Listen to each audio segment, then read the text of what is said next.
네, 여러분 반갑습니다. 조컵TV의 조현일입니다. 자, 얼마 전까지만 하더라도 이 브루클린 네츠 스타 군단이었죠. 케빈 듀란트, 카이리 어빙, 제임스 하든, 거기에다 감독도 스티브 내시였는데, 자, 이 브루클린 네츠에서의 하든, 어빙, 그리고 듀란트 트리오는 정말 일장 충몽 같은 느낌이었는데, 얼마 전에 듀란트와 어빙이 소속팀, 전 소속팀에 대한 코멘트를 남겨서 화제가 됐습니다. 이 이야기들 한번 정리를 해보도록 하겠습니다. 자, 케빈 듀란트, 브루클린 네츠에 대해서 이렇게 이야기를 했습니다. 브루클린에서 보낸 시간은 좋았습니다. 저와 제임스 하든, 카이리 어빙은 서로 잘 어우러졌지만 부상이 잦았고 또 코로나로 인해서 자주 함께하지 못했습니다. 하지만 우리가 함께한 영상은 좋은 교재물로 쓰일 수 있을 겁니다. 그만큼 함께한 시간은 작았지만 함께했을 때의 플레이는 굉장히 훌륭했다는 거죠. 자, 그리고 브루클린에 대한 사랑도 드러냈는데요. 저는 영원한 네츠입니다. 네츠는 항상 제 마음속에 있을 것이고 영원히 제 몸속엔 네츠 피가 흐를 것입니다 라고 이야기를 했습니다. 전 소속팀에 대해서 굳이 나쁘게 이야기할 필요 없잖아요. 물론 듀란트도 언해피를 띄우고 트레이드를 요청하긴 했습니다만 그래도 케빈 듀란트가 전 소속팀에 대한 예의를 또 지켰다고 볼 수가 있겠죠. 자, 카이리 어빙도 이야기를 했습니다. 나를 중심으로 단행한 브루클린 댈러스 트레이드 승자는 매버릭스입니다 라고 입을 털었는데, 카이리 어빙은 저는 플로우 위에서, 그러니까 농구화를 신고 농구 코트를 밟으면서 농구에 집중하는 어빙은 굉장히 괜찮은데, 코트 바깥에서 이상한 신념에 사로잡히고 그리고 또 입을 털고 이런 어빙은 좀 별로예요. 만약에 카이리 어빙이 진짜 양심이 있다면 저는 브루클린 네츠에 대한 언급을 하지 않았을 것 같습니다. 그러니까 약간 넌시누 스타일이에요. 여러분 다들 아시잖아요. 카이리 어빙이 브루클린에서 행한 그런 짓들을. 그래서 만약에 제가 어빙이라면 저런 질문이 들어와도 그냥 저는 좋게 이야기할 것 같아요. 물론 어빙이 저는 댈러스와 브루클린의 트레이드에 대해서 할 말이 있습니다 라고 이야기한 건 아니지만, 저런 질문이 들어왔을 때는 그 당시에는 내가 굉장히 잘못한 게 컸고 지금 후회가 된다. 하지만 또 그때의 시간이 있었기 때문에 지금의 나로 발전할 수 있었다. 이런 이야기를 하던지, 브루클린 팬들에게는 영원히 내가 미안한 마음을 가지고 있고 조차이 구단주에게도 마찬가지다. 그 당시 동료들에게 사과를 구하고 싶다. 이런 얘기를 하면 모르겠는데 진짜 완전 미친 넌시눈이죠. 나를 중심으로 단행한 브루클린 댈러스 트레이드 승자는 댈러스가 승자입니다. 도라입니다. 네. 그렇기 때문에 저는 개인적으로 눈치 없는 사람 제일 싫거든요. 네, 진짜 눈치는 가르쳐줄 수 없습니다. 네, 그렇기 때문에 사실 타고나야 되는 부분도 있지만 사회성이 부족한 거죠. 분위기를 그냥 갑자기 싸하게 만드는 겁니다. 그래서 저는 저 인터뷰를 한 걸 보고 도라이인가? 진짜로 그냥 아메바인가? 이런 생각이 들었습니다. 분명히 자신이 브루클린에게 했던 행동이 있을 텐데 정말 깜짝 놀랐습니다. 자, 그렇다면 이 두 명이 팀을 떠나면서 남긴 유산들은 뭐가 있을까요? 일단 브루클린은 피닉스에게 케빈 듀란트와 TJ 워렌을 주는 대가로 미켈 브리지스, 캠 존슨, 제이 크라우더 1라운드 픽 4장 2028년 픽 스왑을 가져왔습니다. 와, 진짜 지금 봐도 대박인데요. 그런데 이 미켈 브리지스를 다시 바꿨습니다. 미켈 브리지스를 뉴욕 닉스로 보내는 대가로 보얀 바고노라비치 중요하지 않습니다. 1라운드 픽 5장, 그리고 픽 스왑 2라운드 픽 1장. 어마어마하죠. 그럼으로써 듀란트의 유산으로 1라운드 픽만 9장을 땡겨왔습니다. 그러니까 브루클린 네츠 팬 입장에서도 듀란트와 함께한 시간이 굉장히 짧았지만 그래도 마지막에 듀란트가 화끈하게 주고 가는구나. 결국에는 듀란트가 떠나면서 1라운드 픽이 9장에 쌓였으니 브루클린 입장에서는 나쁘지 않은 게 아니죠. 최상의 결과를 얻어낸 거죠. 자, 반면 카이리 어빙은 브루클린이 스펜서 디니디 그리고 도리안 피니스미스 2029년 1라운드 픽 1장, 그 다음에 2라운드 픽 2장을 받아오는 대가로 댈러스에게 카이리 어빙과 마키프 모리스를 줬습니다. 자, 그리고 이 도리안 피니스미스는 2라운드 픽 3장이 됐죠.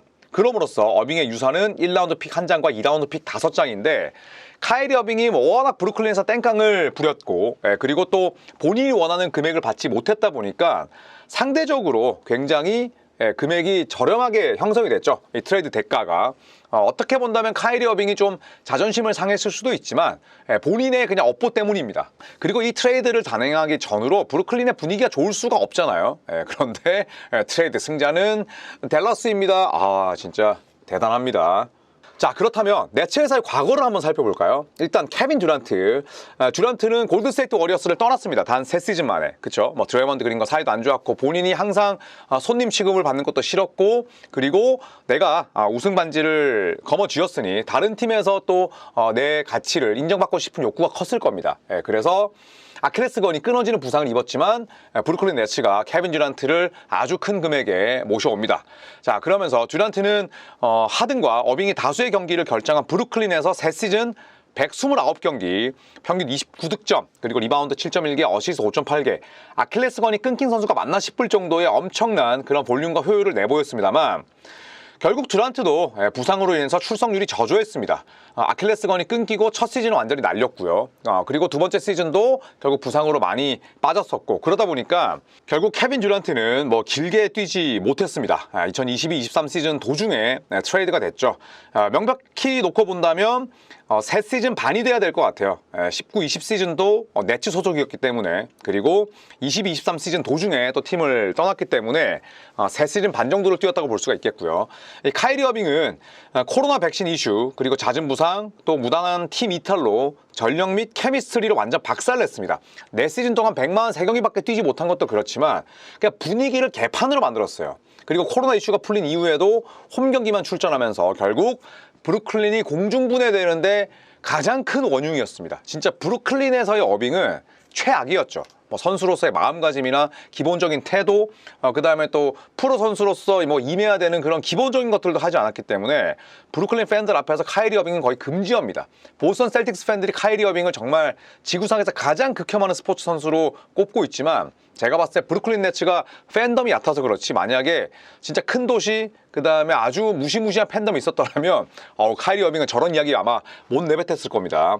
그리고 하든도 결국 언해피를 띄웠죠. 2시즌이지만 실질적으로는 시즌 중간에 들어와서 다음 시즌 중간에 나갔기 때문에 뭐 한 시즌 정도 뛰었다고 볼 수가 있겠죠. 하든마저 언해피와 함께 트레이드 요청 이후에 이적했습니다. 3명 모두 다 트레이드가 된 거죠. 그리고 이 3명을 브루클린 네츠가 딱 13경기만 가동할 수 있었습니다. 그러니까 듀란트, 어빙, 하든이 돌아가면서 빠지다 보니까 함께 뛴 경기가 고작 13경기였어요. 이게 말이 되냐고요. 그러니까 저마다의 이유가 있겠습니다만 프로답지 못했던 거죠.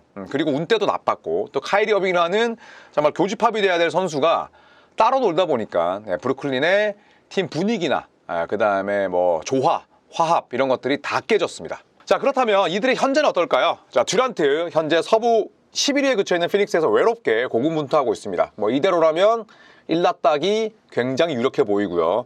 닉 리차즈를 영입했습니다만 저는 뭐 피닉스 선즈가 60% 이상의 승률을 기록하기는 굉장히 어렵다고 봅니다.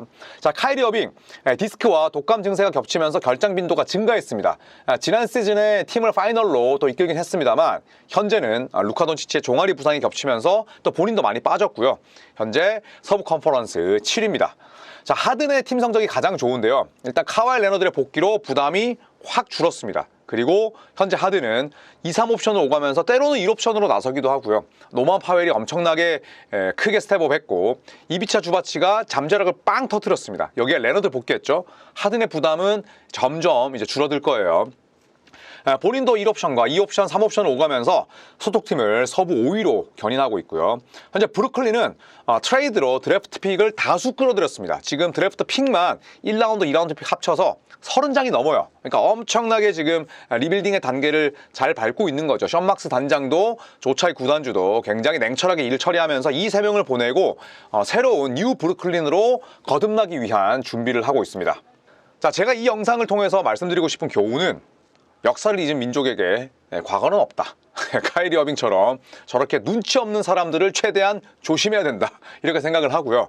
케빈 듀란트 진짜 인터뷰는 뭐 못한 곳이 없죠. PC만 켜지 않으면 됩니다. 핸드폰에서 자판만 두들기지 않으면 그래도 케빈 듀란트는 훨씬 어빙보다는 이런 스피치 능력이 좋고 눈치가 좀 빠르지 않나 이런 생각을 합니다. 자, 여러분 이제 14만이 머지 않았는데요. 꼭 좋아요와 구독 눌러주시고, 그리고 저희 3월에 떠나는 미국 동부여행, 뉴욕과 보스턴, 그리고 골든스테이트 워리어스의 경기 2게임, 그 다음에 보스턴과 레이커스의 라이벌전을 보는데 아직까지 자리 남아있거든요. 저희 구글 폼으로 신청을 하시면 또 전화 드리니까 많은 사랑 부탁드리겠습니다. 여러분 고맙습니다.